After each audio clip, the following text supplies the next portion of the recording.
The HTC One is the follow-up to last year's One X and One X Plus, which were some of our favorite phones of the year. This year, HTC has taken its One brand strategy and simplified in the same fashion as the iPad or MacBook. While HTC hasn't confirmed that it will take this approach every single year, it appears that the company is poised to release a new One flagship phone with no difference in title outside of the year it was released. But more importantly than brand, how is the actual device itself? For starters, it's a marvelous handset to behold, with gorgeous industrial design that involves an intricate machining process beginning with a single solid piece of anodized aluminum, the grade of which is even higher than what you'll find on the iPhone 5. But there's so much more to the One than just its overall design. For instance, HTC also throws in a 4.7-inch 1080p display, a 1.7 GHz quad-core Snapdragon 600 processor, a 4-megapixel Image Chip 2 UltraPixel camera on the back, and a 2.1 megapixel front-facing cam on the front, MHL,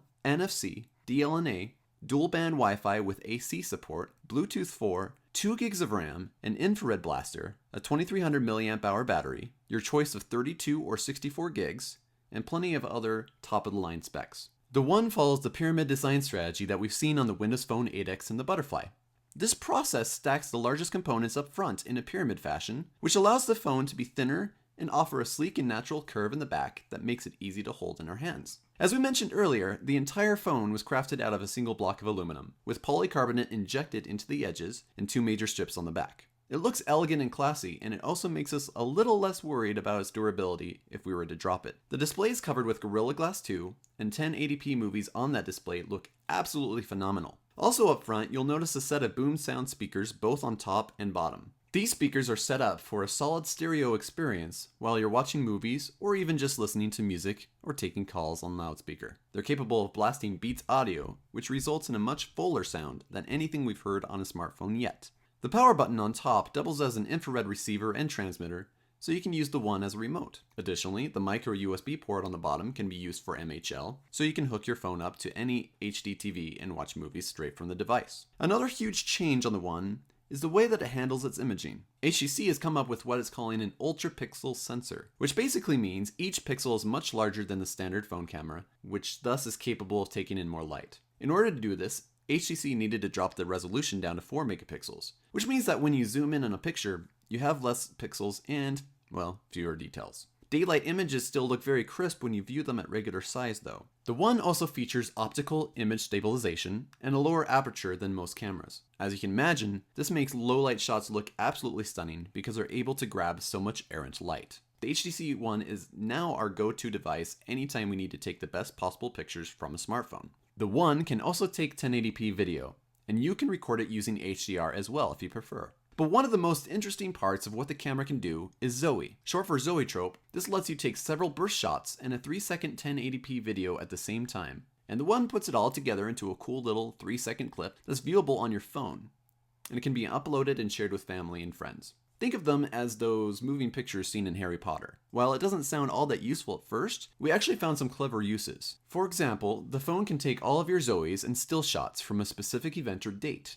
Let's say a Disneyland vacation, and does some slick professional style editing and slaps together a 30-second clip with your shots synced to music. Once that's done, you can upload them to YouTube or a special URL that you can hand out to whomever you'd like. Second, there's a feature called the Zoe Share, which lets you take up to 10 shots and put them together as a collage, again on a special URL. The HTC One comes with Android 4.1, but you may not be able to tell right away because HTC adds its custom skin to it called Sense 5. The biggest added feature to Sense 5 is Blink Feed, which looks like a combination of Flipboard and Windows Phone Live tiles. In Blink Feed, you see a series of windows of different sizes, each one representing a social media status update or a website post. You can scroll through them as a means to catch up on any news you've missed while you've been away from your phone. You can choose which feeds you want. For example, tons of sites are featured, one of which is Engadget, and there's also support for Twitter, Facebook, and many other services. You can't do emails or notifications yet, but in the future an SDK will be provided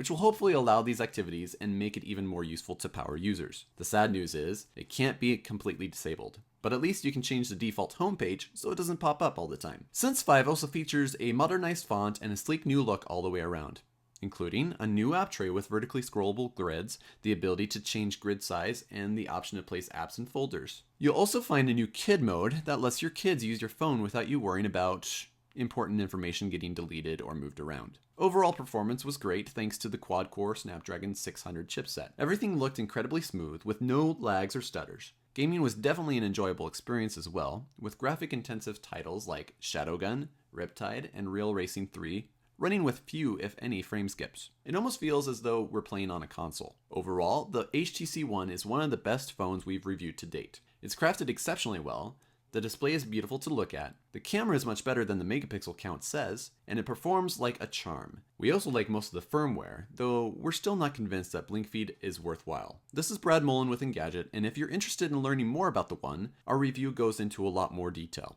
Check it out at Engadget.com.